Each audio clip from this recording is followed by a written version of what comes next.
할렐루야. 6월 15일 수요일입니다. 에스더 3장 1절부터 15절까지 말씀 읽고 은혜 나누도록 하겠습니다. 그 후에 아하수에로 왕이 아각사랑 함무다다의 아들 하만의 지위를 높이 올려 함께 있는 모든 대신 위에 두니 대궐문에 있는 왕의 모든 신하들이 다 왕의 명령대로 하만에게 꿇어 절하되 모르드게는 꿇지도 아니하고 절하지도 아니하니 대궐문에 있는 왕의 신하들이 모르드게에게 이르되 너는 어찌하여 왕의 명령을 거역하느냐 하고 날마다 권하되 모르드게가 듣지 아니하고 자기는 유다인임을 알렸더니 그들이 모르드게의 일이 어찌 되나 보고자 하여 하만에게 전하였더라. 하만이 모르드게가 무릎을 꿇지도 아니하고 절하지도 아니함을 보고 매우 노하더니 그들이 모르드게의 민족을 하만에게 알림으로 하만이 모르드게만 죽이는 것이 부족하다고 생각하고 아하수에로의 온 나라에 있는 유다인 곧 모르드게의 민족을 다 멸하고자 하더라. 아하수에로 왕 제12년 첫째 달 곧 니산월에 무리가 하만 앞에서 날과 달에 대하여 부르 곧 제비를 뽑아 12째 달 곧 아다로를 얻은지라. 하만이 아하수에로 왕에게 아뢰되 한 민족이 왕의 나라 각 지방 백성 중에 흩어져 거하는데 그 법률이 만민의 것과 달라서 왕의 법률을 지키지 아니하오니 용납하는 것이 왕에게 무익하니이다.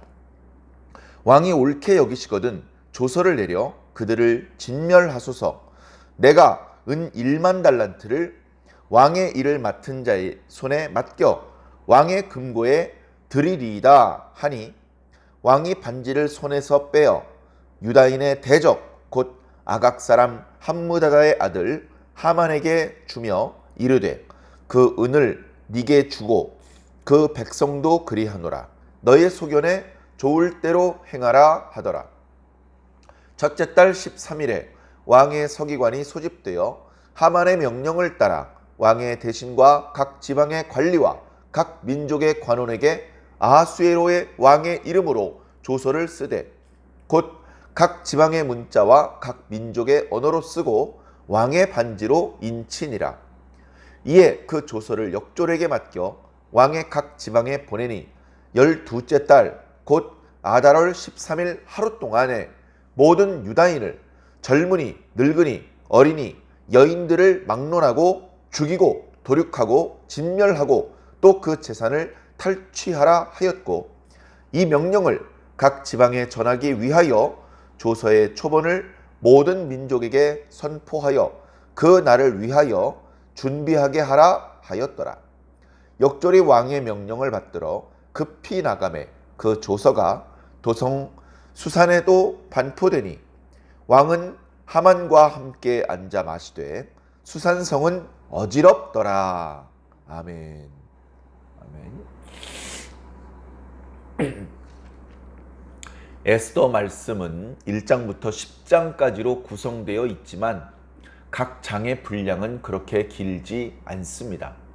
그래서 제가 앞으로 묵상하게 될 일정들을 살펴보니 대체로 하루에 한 장씩 말씀을 읽고 묵상하는 그런 일정으로 되어 있습니다. 다시 말해 이야기가 막 이렇게 장황하게 퍼져나가는 것이 아니고 이 한 가지 사건을 두고 여러 가지 일들이 이제 나타나는데요. 막 이렇게 하루하루 묵상을 할 때마다 전혀 새로운 국면이 벌어지는 이제 그런 것들을 우리가 느낍니다. 한눈 팔지 말고 마음을 집중해서 말씀을 묵상하면 재미도 있고 유익될 줄로 믿습니다. 오늘 말씀 첫 구절에 보면 그 후에 이렇게 기록하고 있습니다. 제가 혹시나 해서 살펴보았더니 2장 1절도 그 후에 이런 말씀으로 시작됐습니다. 그 내용은 이제 그 일이 있은 후에 이런 뜻입니다. 다시 말해서 그 내용이 앞부분의 내용과 연결된다는 말씀이죠. 1장에 있었던 내용이 2장으로 곧바로 연결이 되고 2장에 설명되던 이야기가 3장으로 이어진다. 이제 그런 뜻입니다. 그런데 그 내용은 약간 자연스럽지 않습니다. 2장 뒷부분에 우리가 잘 아는 것처럼 에스더는 왕후가 되었고 모르드게는 그 궁궐, 대궐의 문지기 역할을 하게 되었습니다. 그 과정에서 왕에게 뭔가 원한이 있었던 내시 2명이 왕을 암살하려고 한다는 그 사실을 미리 알고 에스더를 통해서 왕에게 알렸죠. 자세히 조사해 본 결과 정말로 그 내시들이 왕을 암살하려고 모의를 했다는 사실이 드러났습니다. 그래서 왕의 생명을 구해준 모르드게가 이제 크게 상을 받겠구나, 이제 이런 생각을 해보려는 찰나에 상을 주지 않고 그냥 궁중일기에 기록되는 것으로 끝나고 지나가 버리죠. 그리고서는 오늘 읽은 3장 말씀입니다. 그런 일이 있은 후에, 정확하게는 좀 시간이 흘렀습니다. 에스더가 왕비가 된 지도 햇수로 4년 반 정도가 흐른 그런 이제 시점입니다. 그래 에스더가 처음에는 그 눈부신 아름다움에 보는 모든 사람들에게 사랑을 받았고 왕에게도 사랑과 은혜를 입어서 왕후가 되었지만, 어떻게 보면 이제 왕후의 그 존재감은 조금 사라진, 그때 막 처녀를 뽑고 막 이렇게 전국적으로 난리부르스를 추던 일들은 조금 이제 가라앉은 그런 상태입니다. 그리고 나서 2장 말미에 공을 세운 건 모르드게인데 3장으로 넘어오면서 모르드게가 아니라 갑자기 하만이라고 하는 사람이 등장하면서 왕이 하만이라는 사람의 지위를 높여주었다라는 이야기가 시작됩니다. 그래서 이제 중간에 물론 4년이라는 시간이 지났고 에스더 말씀 속에서 이 하만이라는 사람이 어떤 이유로 이렇게 높은 지위를 얻게 되었는지에 대한 설명이 빠지기는 했지만 이거 모르드게가 상을 받아야 되는데 하만이 상을 받네, 약간 의아한 그런 느낌을 주게 됩니다. 우리는 앞부분에서 모르드게가 등장할 때, 그리고 에스더를 소개할 때에 이렇게 장황하게 앞부분에 좀 설명이 붙었던 것을 기억합니다. 이제 에스더의 경우는 이제 모르드게의 이제 사촌 동생입니다. 그러나 나이 차이가 많이 났고, 그 에스더가 부모를 일찍 잃어버리는 상황이 되었을 때 모르드게가 에스더를 자기 친딸처럼 그렇게 양육을 했다. 그리고 모르드게는 이제 유다가 멸망할 때 바벨론 왕 느부갓네살 왕 때 포로로 끌려온 사람이다. 포로로 끌려왔는데 그는 사실은 베냐민 지파 사람이고 그 다음에 기스의 후손이다. 그래서 이제 가만히 기스의 후손이고 베냐민 지파고 갑자기 사울이 생각이 납니다. 이스라엘의 이제 마지막 사사 사무엘 때에 백성들이 선지자에게 요구를 했죠. 우리 주변 나라들도 왕이 있다. 왕이 있어야 나라가 일사불란하게 움직일 수 있다. 그러니까 우리들에게도 왕을 세워달라. 그렇게 이제 사무엘에게 요청을 했습니다. 사무엘이 여러 번 백성들을 말렸어요. 아니다. 우리 이스라엘에게는 이미 왕이 있다. 그것은 전능하신 하나님이다. 우리는 그 하나님의 말씀인 율법을 지키면서 살면 그것으로 충분하다. 지금까지도 하나님께서 은혜로 우리 이스라엘을 지켜주셨다. 왕을 세우면 너희들에게 유익된 것보다 너희들에게 불편해지는 게 많다. 세금도 뜯어가지. 너희들을 불러다가 노가다 시키지. 또 군대 보내지. 너희들의 딸들을 데려다가 첩으로 삼지. 그런 일들을 너희들이 감당해야 되는데 왕이 있는 게 좋은 게 아니다. 백성들이 자꾸 연거푸 선지자에게 요구를 했습니다. 그래서 사무엘이 불편한 마음으로 하나님께 기도했더니 하나님께서 말씀하시기를 왕을 요구하는 백성들의 요구를 계속 묵살하지 말고 그냥 왕을 세워줘라. 저들이 나로 하여금 이스라엘의 왕이 되지 못하게 하려는 것이다. 하나님께서 그렇게 말씀을 하십니다. 그래 어찌저찌 결국 하나님께서 왕을 세우도록 사무엘에게 반복해서 말씀을 주셔서 결국 이스라엘의 왕을 세우게 되는데, 첫 번째 왕이 베냐민 지파의 기스의 아들이었던 사울입니다. 우리는 그 사울을 잊을 수가 없죠. 이스라엘의 초대 왕이고 그가 키도 컸고 인물로 좋았고 그리고 왕이 되기 전에는 참 신중했고 겸손했던 그런 인물입니다. 그래 그 사울을 왕으로 세우라고 하셨을 때 그 사울을 만났던 사무엘이 마음에 들었습니다. 아이고 이 사람이 무슨 이스라엘의 왕 노릇을 하겠어? 그렇게 걱정했던 것이 아니라 하나님께서 과연 왕의 제목을 준비하셨구나 이런 느낌을 가졌을 정도로 이제 마음속에 어떤 갈등 없이 그에게 기름을 부었고 하나님께서 말씀하신 절차를 따라서 그를 왕으로 세워주었습니다. 자, 그러나 왕이 되면서 전에 보이지 않던 교만한 모습, 불순종하는 모습, 자기 멋대로 하는 모습 이런 모습들이 나타났습니다. 그가 여러 번 하나님 앞에 실수를 했습니다. 여러 번. 전쟁을 앞두고 먼저 하나님께 제사를 드려야 되는데 선지자가 늦게 당도하니까 자기가 직접 제사를 드렸습니다. 있을 수 없는 일이었죠. 적들이 가까이까지 오는데 왕이 작전 명령을 하달하지 않으니까 함께 있던 병사들이 도망가는 상황이 발생되다 보니 사울이 그만 기다리지 못하고 자기가 대충 제사를 드리는 신용만 하고 전쟁에 임할 수밖에 없었습니다. 그때 당시 사무엘 선지자가 늦게 와서 책망을 하긴 했지만 하나님께서 그 사울왕의 아들을 통해서 요나단을 통해서 전쟁에서 크게 이길 수 있도록 또 은혜를 베풀어 주셨죠. 여러 번 범죄를 하고 실수를 했지만 사울 생전에 항상 전쟁에서 이길 수 있도록 하나님께서 은혜를 베풀어 주셨습니다. 그 다음에 이제 아말렉 족속과 전투를 벌일 일이 있었죠. 하나님께서 이 전투에 큰 승리를 주실 것이기 때문에 왕께서는 가서 왕부터 꼬맹이까지 남녀노소를 막론하고 다 죽이십시오. 왜냐하면 이 아말렉 족속은 이스라엘 백성들이 애굽에서 나올 때 비겁하게 뒤쪽을 공격을 했습니다.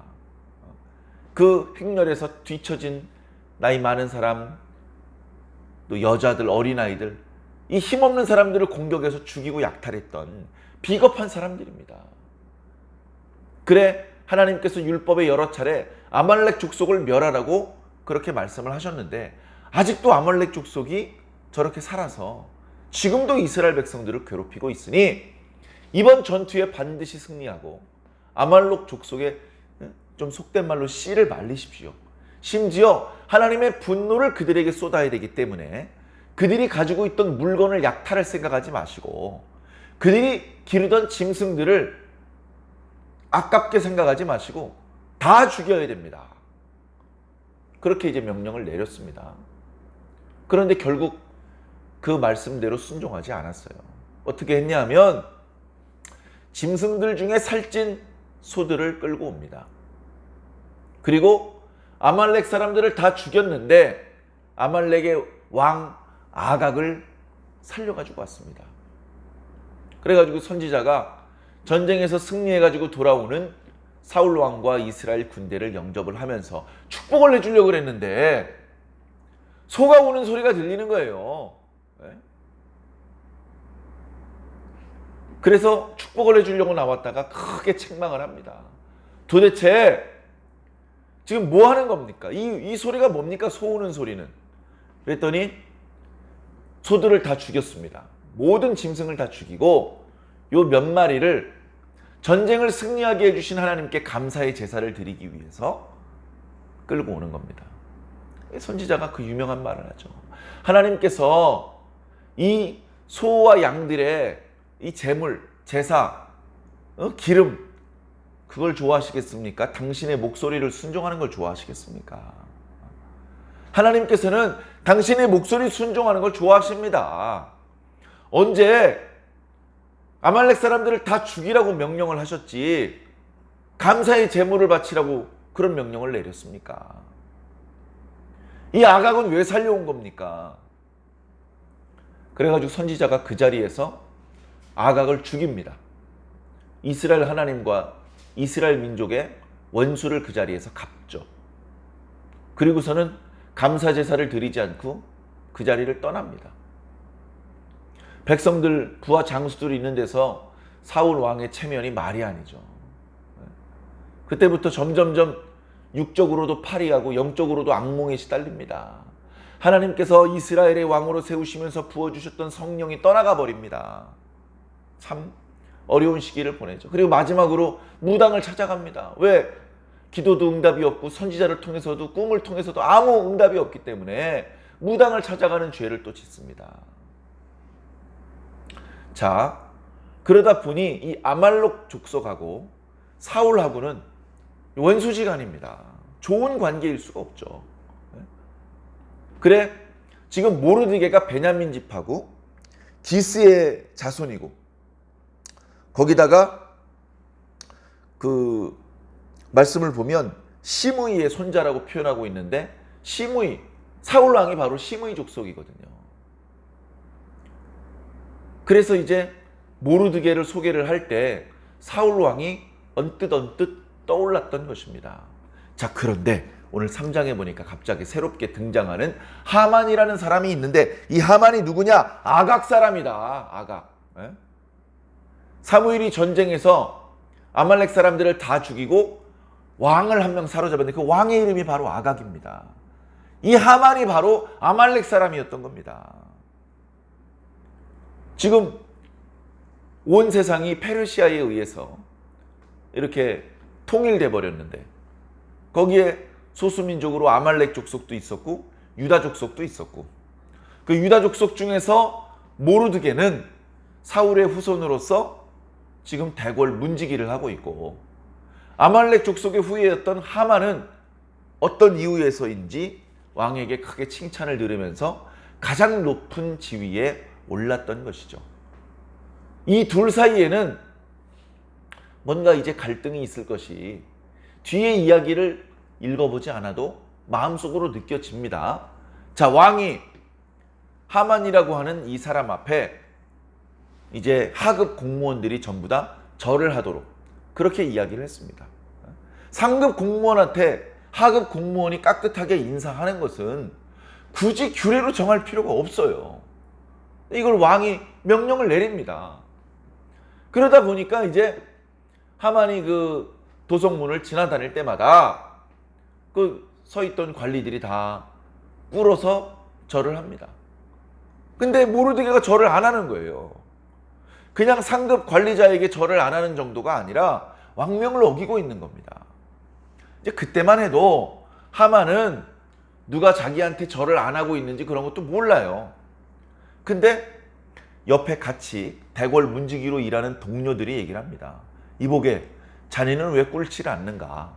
이것은 왕명일세. 왕명을 어기면 어떤 벌이 올 수도 있다는 걸 자네가 알지 않는가? 그런데 하만이 동료들의 말을 듣지 않습니다. 동료들이 날마다 얘기를 해요. 자네 때문에 우리까지 오해를 받고 우리까지 벌 받으면 어떡하려고 그러나? 자네도 꿇게, 자네도. 그랬더니 이 모르드게가 끝까지 굽히질 않습니다. 그러면서 동료들이 하도 뭐라 그러니까 나 사실은 유다 사람이야 라고 말을 합니다. 그 동료들은 자네가 유다 사람인 거 하고 절을 안 하는 거 하고 무슨 상관인가? 내용도 몰라요.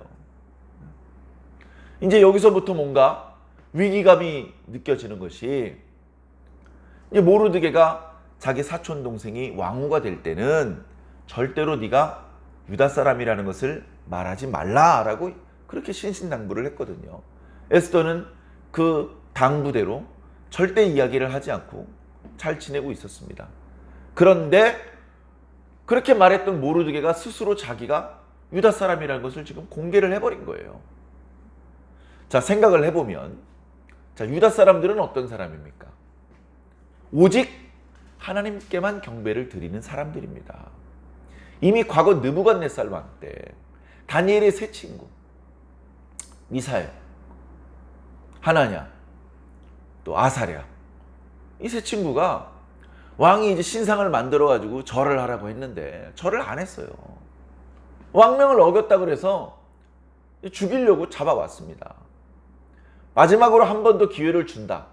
너희들이 재능이 아까워서 너희들을 죽이는 것이 기쁘지 않다. 한 번 더 기회를 줄 테니까 절해라. 그러면 살려주겠다. 용서해주겠다. 왕이시여, 왕께서 우리들의 재능을 높이 사시고 우리들을 어여삐 여겨주시는 것은 고맙습니다. 그러나 다시 기회를 주신다고 해도 우리는 저 신상 앞에 절하지 않을 겁니다. 우리는 오직 여호와 하나님께만 경배를 드립니다. 우리가 저 신상에 절하지 않고 저 끓는 가마솥에 던져지게 되더라도 하나님께서 우리를 구원하실 것입니다. 하나님께서 우리를 구원해 주지 않는다 할지라도 우리는 절할 수 없습니다. 죽게 되더라도 절할 수 없습니다. 이게 이제 유다 사람들이거든요. 그렇게 왕명을 어기면서까지 오직 하나님께만 절을 한다고 하는 계명을 지켰을 때 유다 사람들을 하나님께서 지켜주셨고 복 주셨습니다. 그로부터 지금 얼마 시간이 지나지 않았어요. 유다 사람들은 그렇게 엎드려서 절하고 이런 거 잘 안 합니다. 뿐만 아니라 모르드게는 사울의 후손으로서 저 아각의 후손과 원수인 것이죠. 그래서 다른 사람이면 몰라도 저 하만에게는 절대로 절을 할 수 없었던 것이죠. 이 대궐 문지기들이 이 모르드게 때문에 자기들에게까지 불똥이 튀기지 않도록 하기 위해서 지들이 앞장서서 하만에게 고자질을 합니다. 하만이시여, 저희는 대궐 문지기들입니다. 저희 동료 중에 모르드게라는 사람이 있는데 그가 유다 사람입니다. 그가 어떤 이유인지는 알 수 없으나 당신에게 절하지 않습니다. 그것은 우리 다른 대궐 문지기들하고는 무관한 일입니다. 저희들에게 노하지 마시고 모르드게가 이런 그 왕명을 어기는 일을 했다는 것, 그것만 알아주십시오. 그 얘기를 듣고 하만이 그때부터 기분이 나빠지기 시작을 했습니다. 모르드게가 어떤 놈인데 감히 내가 지나가는데 꿇어서 절을 안 하는 거냐? 분노하는 것이죠. 그러면서 속으로 생각을 합니다. 안 되겠다. 모르드게 한 사람을 죽이는 것으로는 부족하다. 저 모르드게가 유다 사람이라고 하니까 유다 사람을 이 페르시아 제국에서 씨를 말려야 되겠다. 과거에는 아말렉 사람들의 씨를 말리는 그런 전쟁이 벌어졌었는데 이제 지금 상황이 이 아말렉 족속의 후예였던 하만이 이제 아하수에로 왕 다음 가는 고위 관리가 되다 보니까 이제 그 유다 사람들을 씨를 말리기 위한 전쟁이 곧 벌어질 것 같습니다. 그래 나중에 보면 조서를 써가지고 이제 유다 사람들을 죽이게 만드는데 왕에게 허락을 받기도 전에 이 제비를 뽑는 사람들, 그러니까 이제 무당들이죠, 제사장들 이렇게 그런 쪽에 가가지고 그 기란 날짜를 하나 받아오게. 그래서 받은 게 12월 13일입니다. 12월 13일. 그날이 아주 기란 날짜로 나왔습니다. 그래, 이 날짜에 유다 사람들을 깡그리 다 죽여야 되겠군. 그렇게 마음을 먹고 이제 왕에게 갑니다. 왕이 아주 그 생각하는 수준이 낮고 자기가 개인적으로 마음에 들고 귀에 듣기에 좋고 눈에 보기에 좋고 당장 자기에게 이득이 되는지 안 되는지 그거에 따라서 결정을 하는 사람이기 때문에 왕에게 가서 얘기를 합니다. 제가 조사해 보니까 왕의 나라 백성 중에 유다 백성이라는 사람이 있습니다. 이제 유다 백성이라는 얘기도 안 해요, 처음에는. 근데 그 사람들은 어떤 그 전통이 다른 나라하고 달라서 왕명도 어깁니다. 이 사람들을 그냥 내버려 두시는 것은 왕에게 아무런 이득이 없습니다. 그러니까 이 사람들을 다 도말해 하도록, 다 죽여 없애도록 왕께서 명령을 내려주십시오. 그렇게만 하시면 제가 왕의 통장에다가 은 1만 달란트를 입금하겠습니다. 이렇게 얘기를 한 겁니다. 그러니까 유다 사람들은 이득이 없고 아말렉 사람인 하만은 1만 달란트라는 이득을 주는 사람인 거예요. 자, 그렇게 만들어 놓고 왕의 허락을 받아내는 것이죠. 왕이 도장을 뺏어 줍니다. 이 일은 네가 알아서 해라. 내가 도장도 주고 인장 반지도 주고 그 다음에 그 유다 민족도 너한테 준다. 네가 알아서 다 해라. 죽이려면 죽이고 살리려면 살려라. 예, 감사합니다 해가지고 이제 됐어 하면서 서기관들을 다 모읍니다. 그 페르시아가 나라가 넓기 때문에 지역마다 쓰는 언어가 달라서 그 각각의 지역의 언어로 조서를 쓰기 위해서 여러 나라 언어에 대해서 익숙한 서기관들을 소집을 해서 이제 하만이 원하는 대로 조서를 씁니다. 그 내용을 보면요. 12월 13일이 되면 그 12월이라고 하지 않고 이제 그 뭐죠? 이 페르시아의 이제 그 달 명칭 1, 2, 3, 4로 하지 않고 뭐 아다롤이라고도 하고 그렇게 이제 표현을 하죠. 아다롤 13일 하루 동안에 유다 사람들을 남녀노소를 막론하고 다 쳐서 죽여라. 칼로 도륙해라. 그들의 재산을 다 압류해라. 그리고 지금부터 지금 이제 1월 13일이거든요. 1월 14일은요. 6월절입니다. 근데 그 하루 전날 13일 날 조서가 나가는 거예요. 조서가. 전에 왕의 그 암살범을 조사할 때는 아주 세밀하게 조사를 했습니다. 근데 왕후 와스디를 폐위시킬 때 아무 조사를 하지 않고 술자리에서 술도 깨지 않은 상태에서 조서를 냈던 것처럼 사실 확인도 안 해보고 지금 왕의 이름으로 전국으로 조서가 나가는데 이런 엉터리 조서, 이런 조서는 또 급하게 또 전국으로 퍼져나가요. 전국으로. 그래가지고 맨 마지막 구절을 보니까 역졸들이 돌아다니면서 이것들을 이제 조서의 사본을 전달을 하고 있고, 그리고 아마 그 왕이 있었던 그 수산성, 거기서 제일 빨리 이 조서의 내용이 공포가 되었겠죠.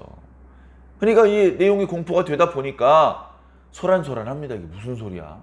또 무슨 명령이 떨어진 거야? 아이고, 명령 같지도 않은 명령이 자꾸 떨어지는데 어기면 목이 달아나니 안 지킬 수도 없고. 근데 이게 뭐야? 유다 사람들을 죽여도 된다고? 그들의 재산을 훔쳐도 된다고? 이게 무슨 조서야? 하면서 수산성 도성이 그냥 소란소란하죠. 그런데 그런 혼란이 일어나고 있음에도 불구하고 왕은 하만하고 술 마시고 있습니다. 참 한심한 모습이죠. 자, 돌아가는 모양이 에스더가 왕후가 될 때만 해도 야, 잘 됐다. 아, 정말 잘 됐다. 하나님께서 길을 열어주시는구나.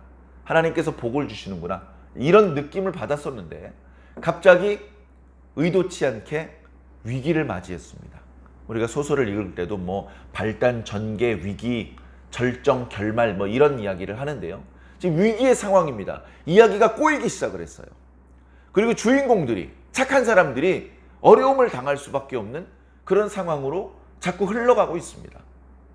자, 이런 상황 속에 하나님께서는 무엇을 하고 계시며, 그리고 모르드게와 에스더와 유다 사람들은 이 위기를 어떻게 극복할 수 있을까?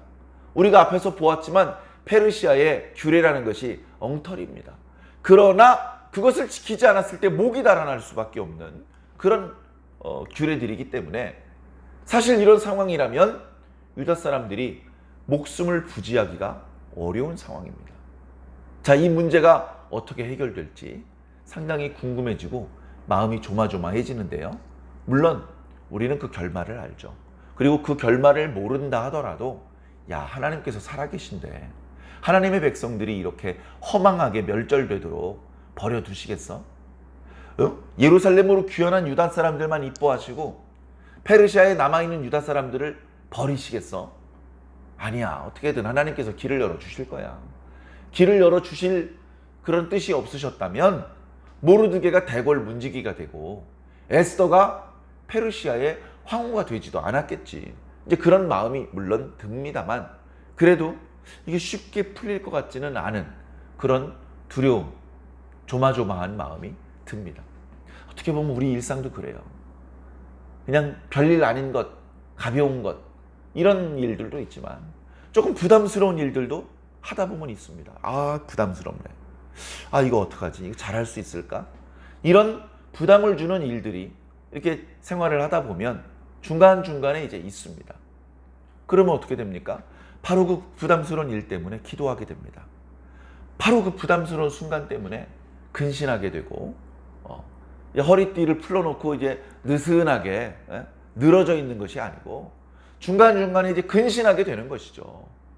그런 부담스러운 일이 우리 신자들을, 우리 성도들을 살리는 겁니다. 건강하게, 잠들지 않게, 병들지 않게. 그래, 그런 일들을 지내면서 자신의 힘만으로 넉넉히 할 수 있다, 이런 생각을 먹지 말고 주님께서 도와주지 않으시면 안 됩니다. 주님 도와주세요. 주님 이거 잘 감당할 수 있게 도와주세요. 그렇게 주님께 늘 기도하는 모습을 하고 그 일이 잘 해결되었을 때 할렐루야 감사합니다. 주님 덕분에 잘 해결됐습니다. 생각지도 못한 일이 있었는데, 제가 미처 준비하지 못한 부분이 있었는데, 아이고 어떻게 주님께서 이렇게 길을 열어주셨는지 너무나 감사합니다. 주님 감사합니다. 자, 이렇게 하나님께 도움을 청하고 하나님께 감사하는 그런 우리들의 모습이 필요한데요. 오늘 말씀을 통해서 이제 우리들이 그렇게 깨어서 하나님을 바라고 하나님을 부르는 그런 모습으로 살아야 된다는 것을 다시 한번 마음속으로 좀 일깨웠으면 좋겠습니다. 지금 현재 우리들의 마음을 조마조마하게 만드는 부담스러운 일들은 무엇입니까? 혹시 하나님께서 기뻐하지 않으시는 그저 나 자신만의 이익이라든가 쾌락을 위한 것이라면 차라리 취소하는 것이 좋을 것입니다. 그러나 결국 이거 하나님께서 기뻐하시는 일이고 더 하나님의 일을 잘 감당하기 위한 그런 일이고 그런 중요한 일이라면 하나님의 도와주심을 구하십시오. 이거 도와주실까? 이런 걸까지 하나님께 기도해야 될까? 하나님 바쁘실 텐데. 그런 생각하지 마시고 하나님으로 쉬지 못하시게 하라. 그런 말씀도 성경에 있는데 하나님께 열심히 기도하십시오. 날마다 기도하시고 아침 저녁으로 기도하시기 바랍니다. 그래서 그 일이 진행되는 과정에서 하나님께서 어떻게 도와주시는지를 느끼시고 그 일이 끝난 이후에 하나님께 감사할 수 있는 그런 저와 여러분들이 꼭 되기를 주의 이름으로 간절히 축원합니다. 아멘.